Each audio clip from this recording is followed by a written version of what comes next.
Nos habían citado a Comodoro Pi con Axel, a mí también como expresidenta, Axel como exministro de Economía, por aquella causa armada entre gallos y medianoches, o entre opositores y jueces, mejor, ¿no? Porque gallos y medianoche no arman ninguna causa. Vamos a hablar sin eufemismos en la Argentina, por favor. Bueno, y allá fuimos en una movilización maravillosa que nunca me cansaré de agradecer a aquellas organizaciones políticas que contra viento y marea, bajo presiones y amenazas, fueron a acompañarme allá a Comodoro Pi abajo de la lluvia. Nunca los voy a olvidar y nunca me voy a cansar de agradecerlo. A los 6 días vinimos acá y también la gente maravillosa. ¿Y por qué recuerdo esto? Porque comenzaba en el país una cacería de opositores y una persecución judicial sin precedentes, a los que hoy hablan de la República. ¿Dónde estaban cuando se perseguía y se encarcelaba opositores sin juicio? ¿Dónde estaban cuando se encarcelaban a dueños de medios de comunicación a los cuales se les había pedido previamente que acompañaran la campaña mediática judicial para meterme presa? Esto que hoy estamos sabiendo y que ¿dónde estaban? Y hoy me vienen a hablar de la República y aquella que era. ¿De qué República nos hablan? Los que conformaron mesas judiciales, con algunos de los integrantes hoy prófugos. Ninguno de nosotros se fue del país para eludir la acción de la justicia. Todos pusimos la cara y el cuerpo. Y nos vienen a dar lecciones de república. ¿Qué república era aquella? República de Morondanga era. Eso era, República de Morondanga. Yo decía el otro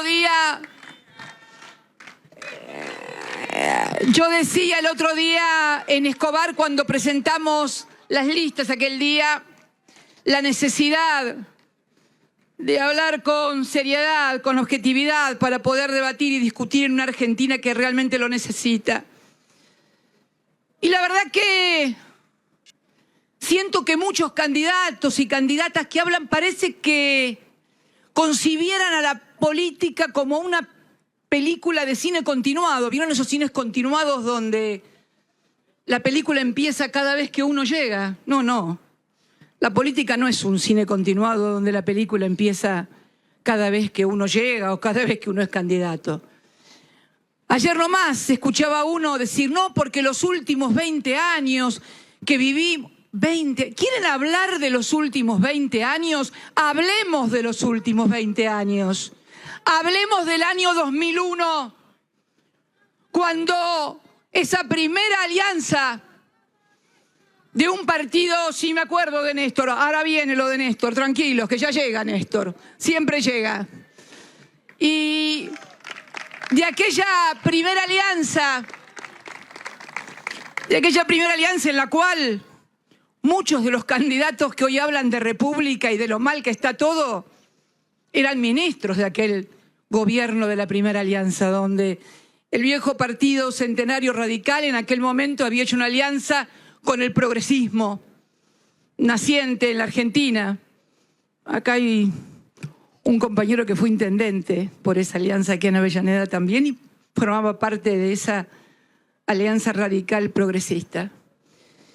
Fue la primera alianza que culminó, ya saben todos, en una crisis sin precedentes como fue la del 2001. ¿Dónde estábamos nosotros? En el sur, En la Patagonia habíamos participado activamente en la campaña del Partido Justicialista para la candidatura de Duhalde. En aquellos años habíamos perdido y yo era senadora, Néstor atravesaba su tercera gobernación. Estalló el 2001, el país parecía que se nos iba entre las manos.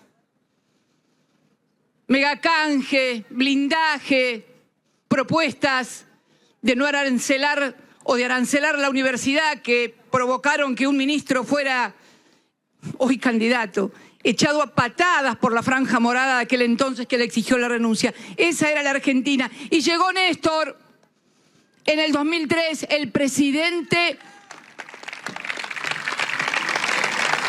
Porque si quieren hablar de los últimos 20 años, vamos a hablar y dónde estaba cada uno en los últimos 20 años.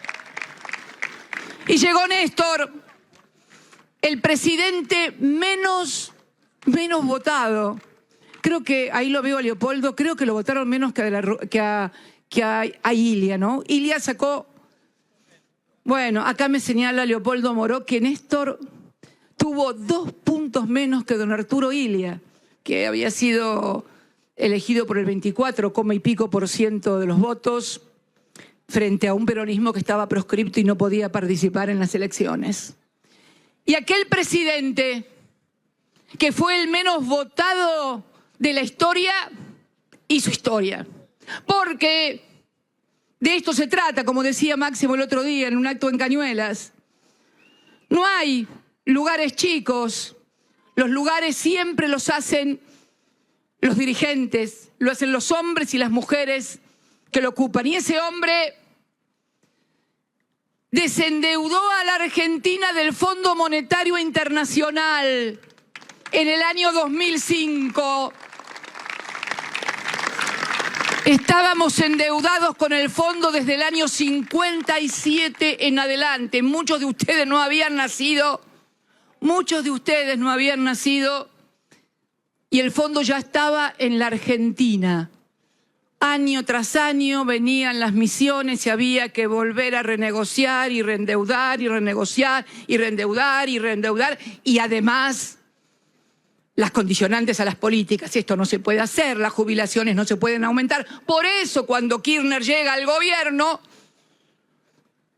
los jubilados ganaban 200 mangos por mes. Por eso, porque había políticas públicas manejadas desde afuera. ¿Y qué hizo?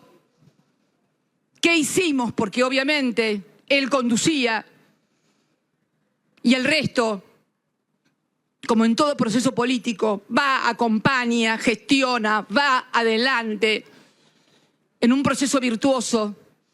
Reestructuró la deuda en el 2005, reestructuré yo la otra parte que había quedado en el 2010 y llegamos al 2015 después de 3 gestiones de gobiernos con el nivel de endeudamiento. El fondo no estaba más. Y llegamos con el nivel de endeudamiento más bajo de la historia. ¿Saben quién lo dijo? No yo. Lo dijo un ministro del gobierno que vino después, que hoy parece que cada vez que hacemos actos se cumple algún aniversario de algún acto de ellos. Hoy se cumplen 2 años de la renuncia del ministro Duhovne. ¿Se acuerdan? Aquel que tomaba whisky en los programas de televisión y que después con otro periodista le metían el dedito al hielito, le daban vuelta. Néstor también hacía eso, pero bueno. Y le metían el dedito así, daban vuelta. Bueno, ese fue ministro. Y ese dijo públicamente cuando le preguntaron, cuando recién iniciaba su gestión como ministro de Economía, que en realidad el gobierno anterior, o sea, nosotros, habíamos dejado un nivel de endeudamiento mínimo, casi escandalosamente mínimo. Dijo, palabras más, palabras menos. Y yo siempre me pregunto cuando pasan estas cosas y cuando llegan estos momentos, ¿por qué cada uno de nosotros, hombres y mujeres, pensamos de distinta manera, actuamos de distinta manera o votamos de distinta manera? también cuando venía para acá, Sergio, venía pensando. Y venía pensando, ¿por qué me hice peronista, por ejemplo? Y me hice peronista, en mi casa mi viejo era feroz, antiperonista, mi mamá, mi abuelo y mi tía muy peronistas. Y me contaban, mi abuelo también había trabajado en los frigoríficos de Berisso y Ensenada, Jorge, y nos contaban lo que había sido los derechos de los trabajadores. Y fíjate que mi familia no es porque hubiera recibido una casa, la casa que todavía vive mi hermana fue una casa hecha por nosotros, en un terreno hecho por nosotros. No era que hubiéramos recibido un juguete, una bicicleta, yo cuando era chiquitita, bueno, era muy chiquitita, tenía 2 años, pero, o un juguete, no. Era el cúmulo, los activos que tiene una sociedad en derechos y empoderamientos de hombres, de mujeres, de ancianos, de niños. Y abrazamos el peronismo. ¿Puedo explicar por qué soy peronista? También después, estos 15 años virtuosos, hoy lo decía recién Axel, ayer en La Matanza inaugurando esa universidad que comenzamos durante nuestra gestión y que estaba a medio terminar cuando fue las elecciones de Unidad Ciudadana en el 17. Ahí cerramos campaña, ¿no, Fernando? Ahí cerramos campaña. O días antes el Plan Cunita, o el Progresar, la beca para los estudiantes, o el Procrear, las viviendas para los sectores medios, o el Conectar Igualdad, o las viviendas sociales, o la jubilación para las amas de casa en la República Argentina, o el estatuto y ley para el personal de trabajo de casas de familia, que la propia Evita confesaba que nunca había logrado ella poder sancionar esa ley que consagraba los derechos y garantías de los hombres y mujeres que trabajan ayudando en las casas de familia. El poder tener un trabajo bien remunerado, la asignación universal por hijo para aquellos que no conseguían un trabajo formal, registrado, y que eso los ayudaba con las changas. En fin, si alguien no se hizo peronista en esos 12 años y medio de gobierno, podrá decir que es kirchnerista. A lo mejor Néstor siempre decía que nos dicen kirchneristas para bajarnos el precio. No, le decía yo. No, Néstor, no es eso.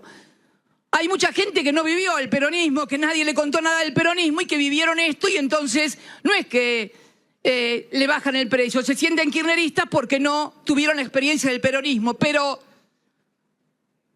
te digas peronista o te digas kirchnerista, ¿sabés por qué sos? Podés dar razones de por qué sos. Yo me pregunto, los que son macristas, los que son de Cambiemos, ¿por qué son? ¿Hay razones? ¿Pueden invocar derechos, garantías, ideas, símbolos, cosas?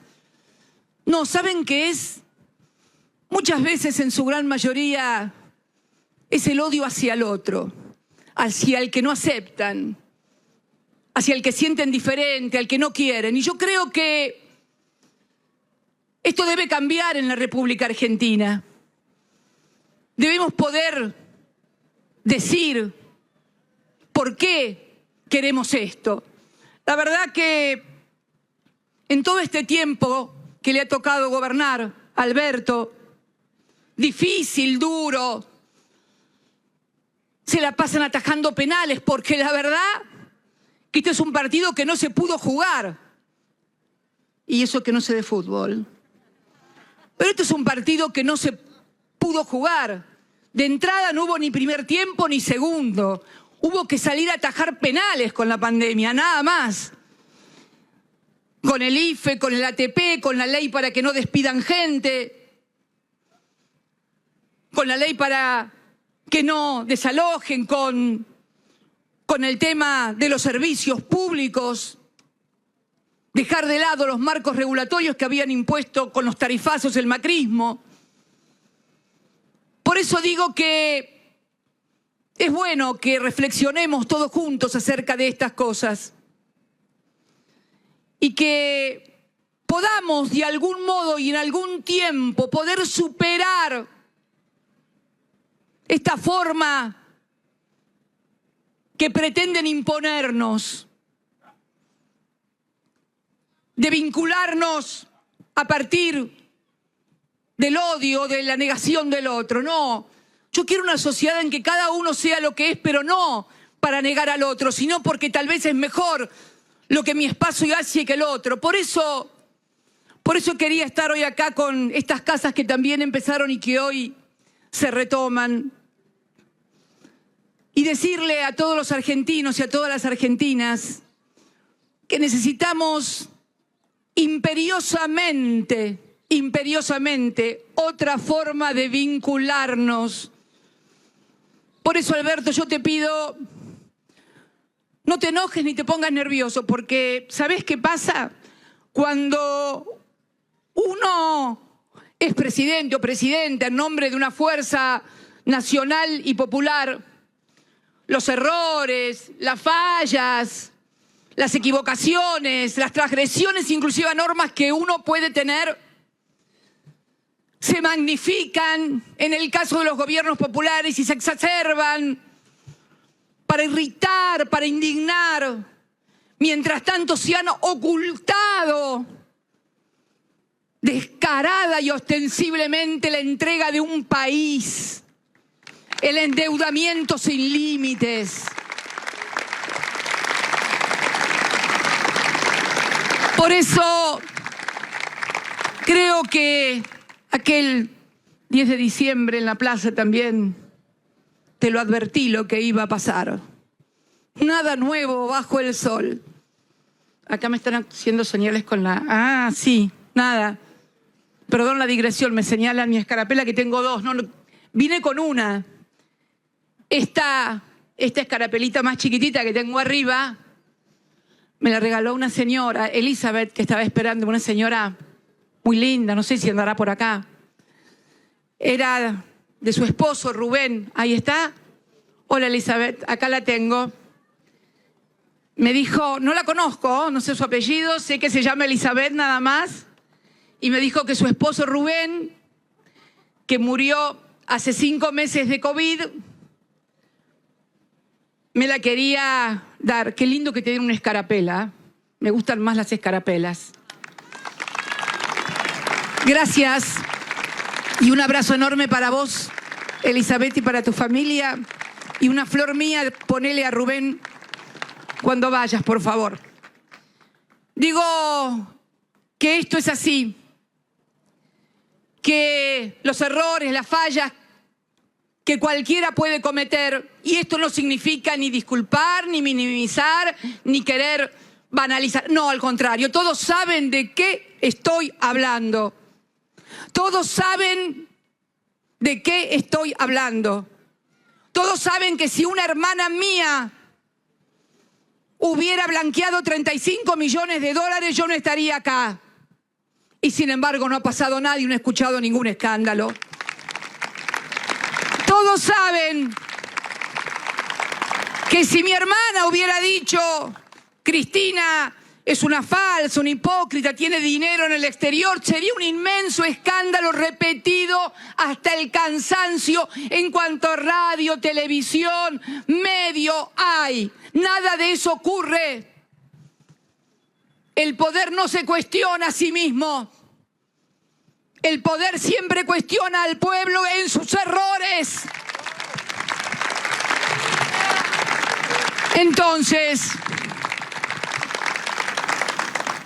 Entonces, por eso me gustó mucho el tuit de la Cámpora. Anda bien la Cámpora con los tuits. Anda bien la Cámpora con los tuits. Me encantó ese tuit, porque el otro día estaban con el tuit de la foto y ahora también el tuit de otra foto, la de la cena del endeudamiento. Mamita, una cena de 45.000 millones de dólares. Otras cenas deben haber sido un poco más baratas, tal vez. Digo entonces que, por favor, aprendamos que quienes militamos en política necesitamos precisamente de la organización, de la militancia, de la territorialidad de la representación popular, de llegar a un lugar porque llegamos en nombre de y para qué, en nombre de la representación. Por eso me gusta mucho lo que hacen ustedes, por eso me gusta mucho el tuit. Porque todos aquellos dirigentes que militan, que organizan, que se involucran, que bajan al territorio, que se meten los pies en el barro, son desde la política la que se salva la política. Y no necesitan, como si por ahí los arribistas o los oportunistas, de la operación de prensa del momento para contestar la política. Nosotros no necesitamos operadores de prensa ni operaciones de prensa. Somos militantes, tenemos representación y eso es lo que enaltece y convoca a la política. Por eso, Alberto, tranquilo, poné orden en lo que tengas que poner orden, no te pongas nervioso, no te enojes y metele para adelante. Muchas gracias a todos y a todas.